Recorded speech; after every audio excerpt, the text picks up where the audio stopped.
If you have your Bibles with us today, would you turn to John chapter 4?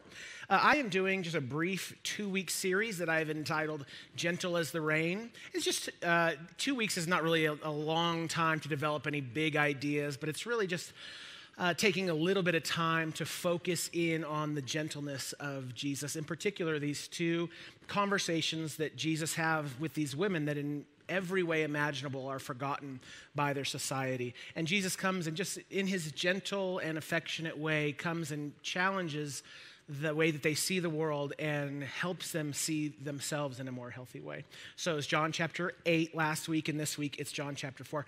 And just to let you know, I'm hoping, I don't know if this will work, but I'm hoping that this is going to be a slightly abbreviated message today, and then we're going to receive communion, and then I have some announcements at the end of service, so hang around for that. Just a brief story. I'm 37, and so when I was 19, I was in Bible college in Colorado, and we went on a mandatory mission trip to Russia.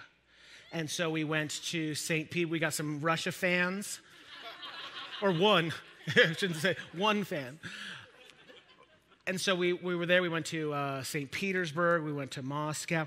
And I don't know if you've ever been to a nation that's very much different culturally than your nation, and how there's these. It's funny that the really basic human pleasantries just feel so different.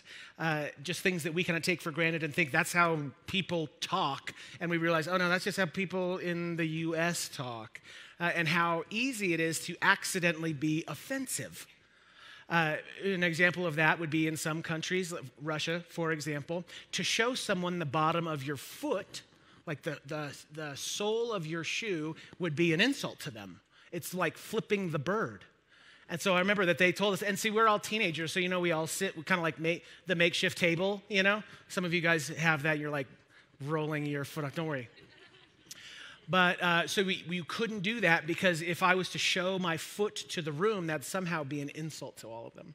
And I remember when I was in Russia, one thing that was really different for me is that they told me, the interpreter told the whole group, hey, don't talk to people on the subway and don't talk to people on the train. Just don't talk to people. Right, and don't make eye contact, because if you make eye contact with people, they can see that as a challenge. And so we're thinking like, what? We're in Bible college, so we're all like hopped up on Jesus juice. So we're just pumped to evangelize the whole nation. And so we're like, everyone we meet, we're asking them about like to say the sinner's prayer, ordering food. I'll have a number 2. And have you ever thought about are you confident if you were to die today? You know what I mean? It's like, just order the food, David. And so the idea of not looking at people in the eye, strangers, when we would see them, it was a super foreign concept. And so if you've ever been to Russia, this would probably not surprising to you, but I found it so strange when you're on maybe the subway and it is packed, like next level. There's no max capacity, nothing. There's 1 million people in this subway. You can feel people breathing like on your neck. It's tight, right? But what's so different about Russia versus the U.S., at least Russia of 20 years ago, was that no one was talking. So you could hear people breathe. You could occasionally hear someone cough. You could hear the sounds of the subway, but no one was saying anything to anybody. It was just so strange. There was no laughing. There was no joking. There was no anyone telling like some cute story that I could eavesdrop on. It was nothing. And people weren't even looking at each other. I would look around and everyone, where everyone's looking? Down, right. Everyone is just like this. And it's not like they all have iPhones or anything like that, but they're just all looking down, no one saying anything. And I think it's an interesting picture of lots of people and very little, if any, connection. And I think of how many ways that maybe reflects modern culture. That for a lot of us, we spend a lot of our life surrounded by people, but we feel more, of course, we know that we're like more connected, right, than ever before. Cell phones, iPhones, Facebook. But reports say that we feel more disconnected from people than we ever have before. And I want to say that I think nowhere is that more true than in church. that people all around the world today are going into these rooms with people that are supposed to be their spiritual family. But they're with people, but they have almost no meaningful connection. I'm sure you have never experienced this, but when you come into a church, the tendency for us is to put our best foot forward, right? Perma-smile. How are you doing? I'm doing amazing, even when you're not, right? And how we don't realize it, but that how guarding ourselves and showing a more positive face to people actually stops us from having the connection that God wants us to have. And that is true. I just want to say it again. I think that's true in the world, but it's also true in the church. Dietrich Bonhoeffer, he's a cool German Lutheran pastor. He was killed by the Nazis for speaking out against Hitler. He says this, and of course it's translated from German. He says this: "He who is alone with his sin is completely alone. It may be that Christians, even with corporate worship, common prayer, and all their fellowship in service, may still suffer the agony of loneliness. True fellowship does not occur because though they have fellowship with one another as believers and as devout people," listen to this, "they do not have fellowship as the undevout, as sinners. So everyone must conceal his sin from himself and from their fellowship. We dare not be sinners. Many Christians are," this great quote, "unthinkably horrified when a real sinner is suddenly discovered in their midst. So we remain alone with our sin, living in lies and hypocrisy, forgetting the fact that we are all sinners." I just wonder if you can identify with that at all, where you're going about your everyday life and you're always doing this processing in your head where you're deciding which you're supposed to be in this particular social context. I cannot be the only one. Right, where you're thinking, okay, am I Pastor David here? Is this a group of people where I talk about God? Or is this a place where it's okay if I cuss? Or are these the people who I talk politics with? I wonder if you've ever had the experience, I have it often as a pastor, where people will come up to me and start talking politics and they'll assume that they know exactly where I stand politically, and they're exactly wrong. Right, but they start ranting about this and that, and I'm hearing them, and I'm deciding how much of myself I want to put forward to these people, and understanding that in a lot of cases the relationship is contingent on you not showing too much of yourself. Right, that we would go into a relationship and think something like this: if these people knew this and this and this and this about me, I know for a fact that they would reject me. And for whatever it's worth, I want to say this, that happens a lot as a pastor. The temptation is thick for us to, because there's so many expectations on who exactly we're supposed to be all the time, right? That like, there's hardly ever an opportunity for a pastor to be a real human being. Usually what we're supposed to be is just this strong, immovable object, that you can bounce your issues off of. But pastors don't have a lot of their own issues. At least that's the way that we present it. And that I personally believe that that's one of the reasons the pastoral ministry is reported as being one of the loneliest professions in the world. That pastors are incredibly lonely. And it's not because they don't have people that are wanting to be their friends. They have lots of people that want to be their friends, but because of this like pastoral mask that we have to always wear, it ends up blocking real relationship. And I think that's why for some of us, that when we have really close friends, right, that even if we don't have 1 million of them, maybe we have like 3 of them. For a pastor, it ends up meaning a whole lot, because those are some of the few and far between places where we can truly be ourselves and be seen. And so if you think back to the initial analogy of the Russian subway, right, where there's people all around, but there's no connection, I see that there's this conflict that happens between these two things, that on one hand, we have this deep need to be known, but on the other hand, we have a deep desire to hide ourselves, and how those fight against each other. You could say it like this: many of us go through our entire life never having the experience of being truly known and truly seen. our entire life, even your spouse. I know for me and Jordan, sometimes we'll be arguing or, lovingly discussing something. And Jordan will say something to the effect of, I don't think you're understanding me. And she's right, because I have stopped listening. I have stopped listening, and I'm just planning my next area of attack.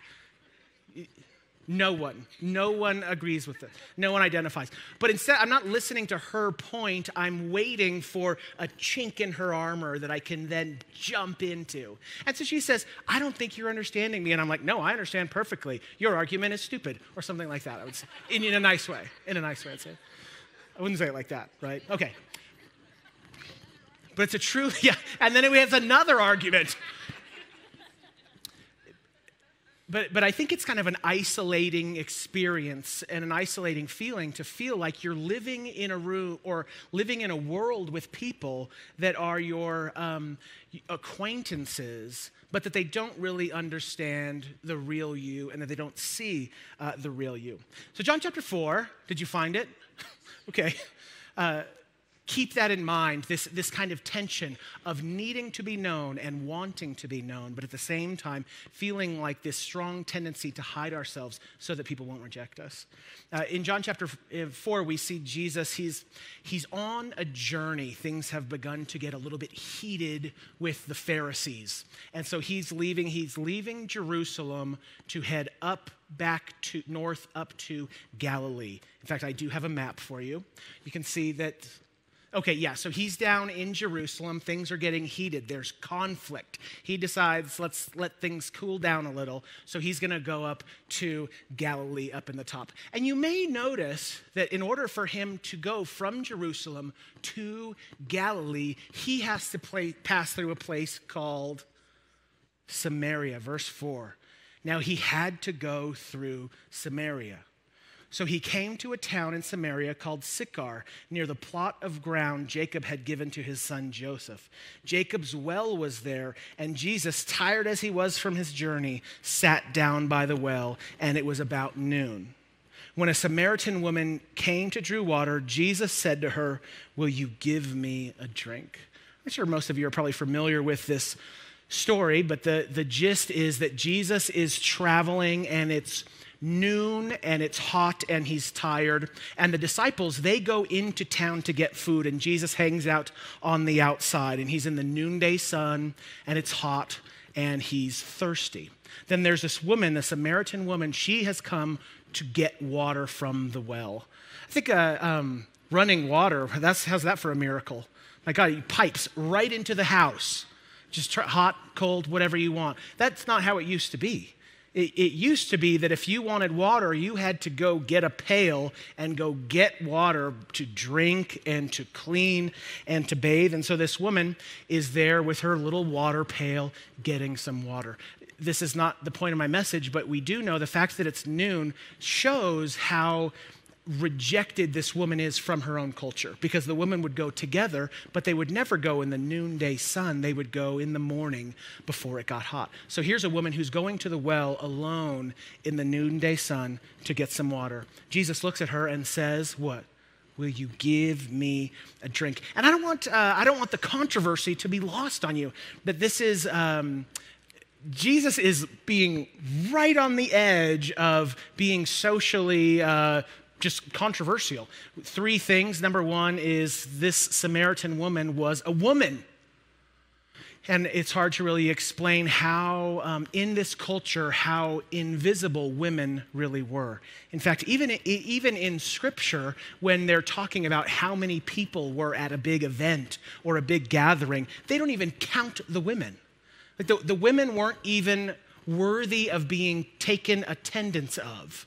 They were just, the only question was how many men are here, and the women wouldn't even be counted. But what's incredible is that we see here in John chapter 4, in this story, this is the longest recorded conversation that Jesus has with anybody in the entire Bible, right here. And it's not with some men, it's not with his disciples, right? It's with this woman who is caught or found herself in this place of being absolutely forgotten and invisible to her culture. Number two is this Samaritan woman was a Samaritan. And Samaritans and Jews, Jesus was a Jew, right? So the Jews and the Samaritans, they had deep hostility. If I can say this clearly, the Samaritans, they were related to the Jews, but they were a different ethnicity. And their faith had come out of the Jewish faith, but it kind of morphed into its own thing. They had their own, for example, they had their own Torah, they had their own temple. And so it's kind of like related to the Jewish faith, but it's something different. And there was lots of hostility between the Jews and the Samaritans. If you were to think possibly the Israelis and Palestinians, it's not a perfect metaphor, but it's pretty close. Something like that, where these groups would not be seen socializing with each other. So not only was this woman a woman, the Samaritan woman was a Samaritan. And lastly, number three is at the well, in particular, Jacob's well. And if there's one thing that we know in the Old Testament when it comes to wells, it's what? That's where romance always happens. Always. That's the place to, if you want to find a spouse, you go to the well. Think about how Moses meets Zipporah, or you think about Jacob and Rachel, or you think about Isaac and Rebekah, that all of these stories center around some interaction at the well. So the well is where romance happens. Romance starts at the well. And so there's this deep symbolism of what's happening here with Jesus and the Samaritan woman. That it's not that there's some romance happening between Jesus and the woman, but there is a romance happening between God and the outcast. Right? Even the fact that it's at the well shows God's relentless pursuit of the Samaritan people. See, God always loved the Samaritans. And this is God himself meeting with the Samaritan people at the well. You could say it like this. This story is about a love affair, not between this woman, but between God, Jesus and the woman, but between God and the outcast. And so the disciples, when they come and they see that Jesus is talking with a Samaritan woman at the well, they don't say, hey, Jesus, that's so cool. What are you doing talking to the Samaritan woman at the well? They're saying like, oh, what the flip is this guy meeting with a Samaritan woman at the well? Like they're not happy about it. So it's a controversial thing that's taking place. And Jesus looks at the woman and says, will you give me a drink? And the woman, I think she's shocked at Jesus's forthrightness. You know, for one thing, she has hostility towards Jews. And I think, in my opinion, she probably has hostility towards men. And so she looks at Jesus and she says, oh, well, look at that. How is it that you, a Jewish man, would talk to me, a Samaritan woman? And how is it that you would ask me for a drink of water? And Jesus says, well, if you knew who it was who was asking you for a drink, you would ask him for a drink, and he would give you living water. And if you drank that living water, you would never thirst again. And so the woman says like, okay, well then give it to me. By the way, I think she seems like a perfectly intelligent woman. I think she understood the metaphor. I don't personally, when I read this, think that she's thinking this man has some sort of magic water that if I drink the magic water, I'm going to never be thirsty again. I think she understood that, you know, she's here at noon by herself at the well getting water, and she thinks, this is my life up till now, and so if you have a better way of life, well then I'm good for it. I'm in. And so she says, okay, I'll bite. Well, give me this water. And Jesus says, cool. Okay, go and get your husband, and then you both come back and talk to me. And she says, funny story. I actually don't have a husband. And Jesus says, you've spoken truth. You've had 5 husbands, and now you're just basically living with a guy. And so the woman is exposed, right? By the way, I think, let me teach you something about the story that a lot of people miss. And it's this, that in this culture, both in Jewish culture and in Samaritan culture, women were not allowed to divorce their husbands. Right, so this was not some floozy who has initiated 5 divorces with 5 different men. That's not what has happened here. So there's a few scenarios. One would be that maybe she has been left 5 times. 5 men have walked away from her.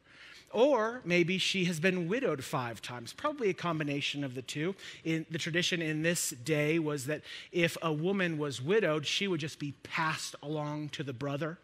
And so perhaps the brother and a few of them died, and so she had 5 husbands along the way. And now she doesn't have a husband, and she just is living with a guy.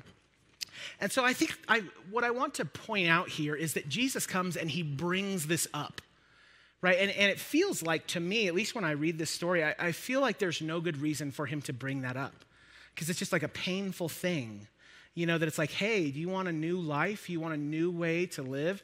And she says, yeah. And then he says, okay, cool. Well, let's talk about your painful past. It just feels like an odd thing that Jesus would come and communicate with this woman. What does that have to do with her drinking of the living water that Jesus has come to offer? By the way, I don't see when Jesus is doing this, I don't see in his words at all any sense of judgment. I think he's just acknowledging the pain in this woman. And I believe the reason is this, that Jesus wants this woman to know that she's truly seen and truly known by him. That in an instant, he's able to come and cut through the facade and the small talk, right? And the perma smile and the how are you doing? I'm great, blessed, even when you're not. He's able to cut through all of that in a moment and communicate that he sees the real her. And so the woman comes and she says, well, I see that you're some kind of prophet. And then she tries to divert the conversation. You guys familiar? She asks him a theological question. She's like, there's a little too much connection happening here, so I'm going to back off and ask you something theological. Okay, here's the question. You Jews, you guys worship in Jerusalem with your big fancy temple and all of that.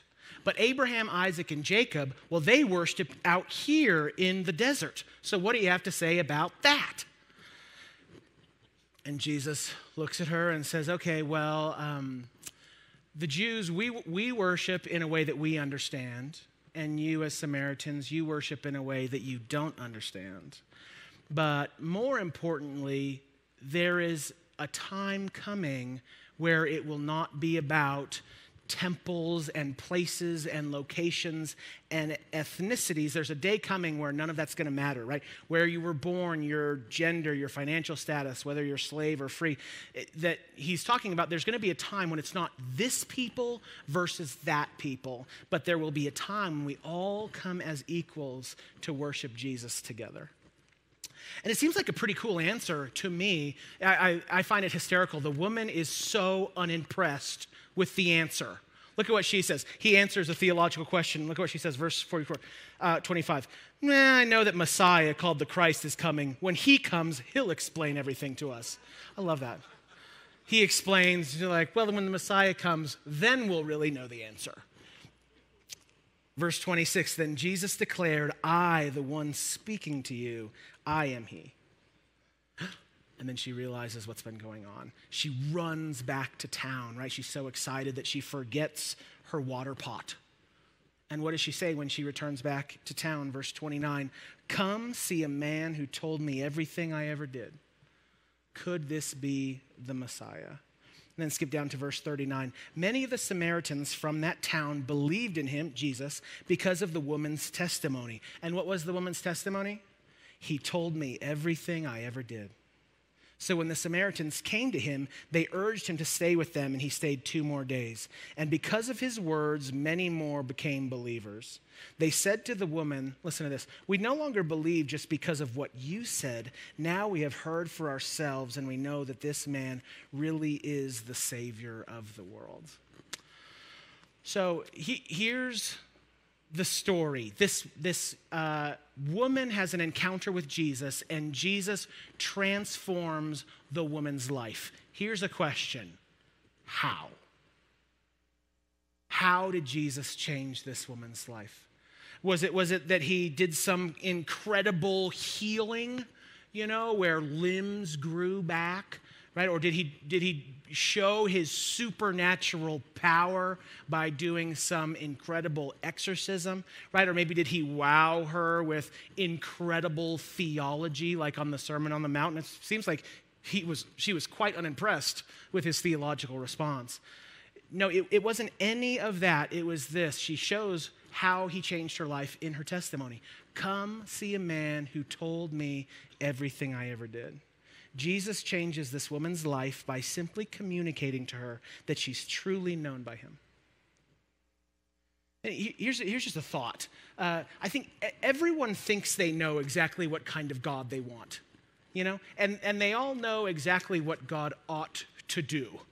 Right? That it's like, I smash, destroy all my enemies, let me eat nothing but candy, right? And, just, I don't know, whatever it is, I really believe this. I believe that the God that many of us are looking for without knowing it is the God who sees us, and the God who knows us, and the God who accepts us, and the God who loves us. Right? And this woman, it's incredible that she has one of the most successful ministries in all of the Gospels. It's hysterical that Jesus would send his disciples to some town and they would have moderate success, to put it real positively. But this woman turned this whole town upside down, knowing almost nothing about Jesus, except that this was a man who saw me for how I really am. And so again, if you were to think like the original analogy of being on the bus, surrounded by all the people, but at the same time hiding your true self and having those in tension. I think this story shows us something that's really important about Jesus, and it's that he sees everything about you. And he loves you completely. And it's not some, I will love you when, ... I will love you when you do this. I love the invitation that Jesus comes and he offers to this woman, the living water. Did you notice there's no contingencies? Right? There's no strings attached. It's just simply, do you want this? Right? Because if you want this, you can have this. That's the invitation to the woman. And I think maybe it's the question for us today too, right? Do you want him? And honestly, you don't do what you think you're supposed to say. Honestly, do you want him? Do you want Jesus? Because if you want him, you can have him, right? And we can insert all the disclaimers here. Of course, God will never leave us the same, right? Of course, with every offering of free grace comes a call to obedience, just like we talked about last week.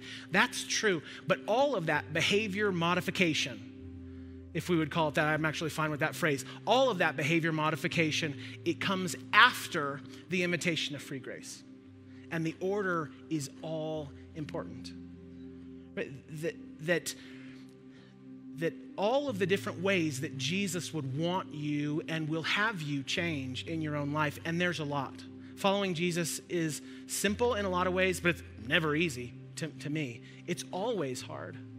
But the first thing that Jesus would come, the first step for any of us is just to receive the free grace.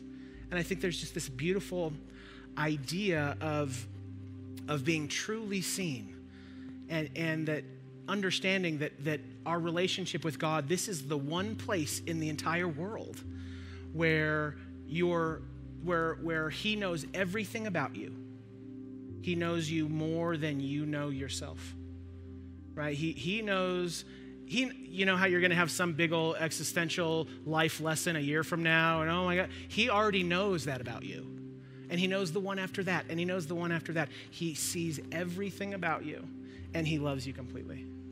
And there's just this closeness that there's no replacement for that. To feel truly known and truly understood, and at the same time truly loved and truly accepted. My wife and I, we have been married for 11 years. Why do I do this every time? I get myself in trouble. And we've been a couple for 17 years. And I'm going to say this sounds like I'm lying, but I'm being dead serious. We have the best marriage that I know. I actually think that. We've known each other our entire lives. We both were born into this church. We knew each other in nursery. And we spend more time together than almost any couple I know. Like, we hang out at home together, sit right next to each other. We get in the car together, drive to work together, drive home together, and then sit together, and then sleep in a bed next to each other. Right? Like, we spend an incredible amount of time together. And I'm closer to my wife than I have ever been with anybody in my life. But there will always be distance between two people. Always. But there's no such thing as a relationship with another human being that's so close to where there's no distance. That would just never happen. It's just absolutely impossible. And so for me, it means all the more to be able to come to God and know that not in one instance is there any sort of pretense, because he already knows everything about me. Every little thing. All the times I'm the victim and all the times I'm the criminal. Right? That's all open to him, and he sees everything about us and loves us completely. There's just no substitute for that. And I think it's really a shame that people don't really believe that. People will sing these awesome worship songs, and you'll be hearing the words and you'll be like, man, that's so great that God loves all those other people like that. But you don't know my story, right? But you don't know where I've been. Here, listen, don't overcomplicate it. God knows everything about you and loves you completely. Here's my closing statement. In John chapter 4, Jesus changes a forgotten woman's life by simply communicating that he knew her completely. This taps into a very real need that we all share, to be known, to be understood, and it's ultimately found in Jesus alone. Human relationships, no matter how wonderful, can never satisfy our need to be truly known. God is the only one who speaks from the place of knowing everything about you and loving you completely. When you feel alone and disconnected, let that serve as an opportunity to draw close to God and to allow him to rebuild your identity as a son and as a daughter, so loved by him. And I think that as we come to receive communion, the connection there is so obvious, right? That when we come to the table of Jesus and we sit down, the face that is looking back at us, the face of Jesus, is a man who knows everything about us and loves us completely. And so however much time we spend in our own lives with trying to pretend we're all these other things just so that people will like us, like, this is uniquely a place where you're able to be who you really are and know that he already knows you, but he already accepts you. And so if you would just allow God to maybe speak into that, coming to him, just the reality of who you are.